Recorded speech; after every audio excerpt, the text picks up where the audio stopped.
We don't like to spend a lot of time just yet on primary polling in this Democratic primary because it is so early, but when big things change, I do think it's worth spending a little bit of time on. And what was interesting yesterday was the first national poll was released that had a switch up in who was polling at number one. Up until this point, it's been Joe Biden, Joe Biden, Joe Biden, despite the fact that Joe Biden isn't even in the race yet. But not yesterday. There was an Emerson poll which has Bernie Sanders leading Joe Biden, jumping up to a 5-point lead over him. I don't know what is to explain for that, except perhaps there's increasing, I guess, fatigue with Joe Biden, which is hard to deal with considering that he's not even in the race to try to stimulate some new enthusiasm. But maybe we'll see him jump up again once he enters it. It's also possible that weeks of talk about, what some perceive to be his really inappropriate behavior towards people, especially women, might be taking a toll. We hadn't seen that in the immediate aftermath, but it might be starting to add up now. But anyway, certainly noteworthy that for the first time we've seen him take the lead. Actually, can we put up that for one more second? Because you also see a gigantic change in Pete Buttigieg's polling, going up to 9%. He's now in third over Beto O'Rourke.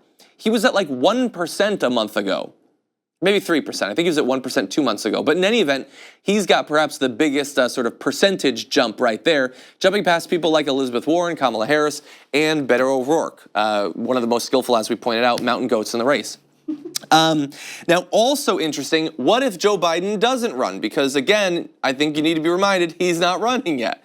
If he decides not to run, it looks like Bernie Sanders will be the early beneficiary because 31% of Biden's voters would pick Bernie as their second choice.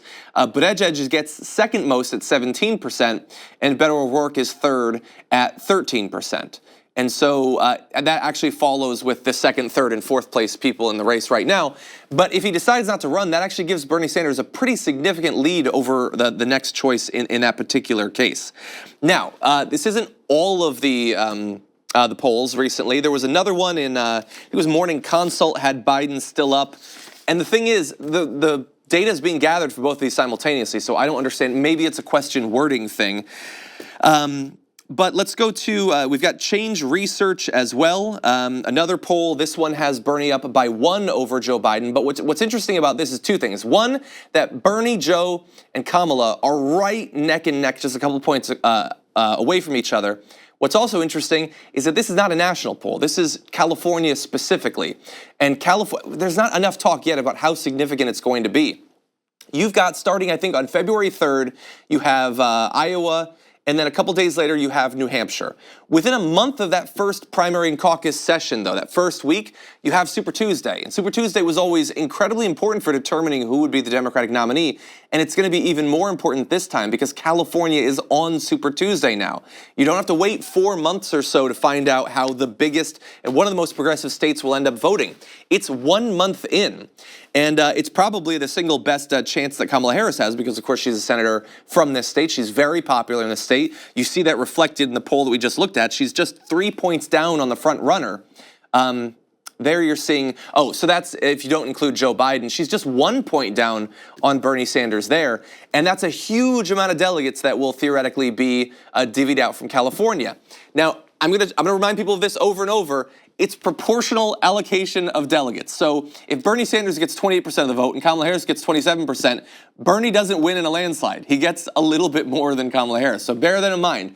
If people choose to stay in this race, this could be a long one. This could really be a long primary season, but we, of course, will be following it. Thank you very much for watching this clip from The Damage Report. If you liked it, don't forget to subscribe to this channel and ring the bell on YouTube to get notifications of our new videos. And of course, you can catch the full Damage Report live every weekday at 1 p.m. Eastern, 10 a.m. Pacific on TYT Network on YouTube TV.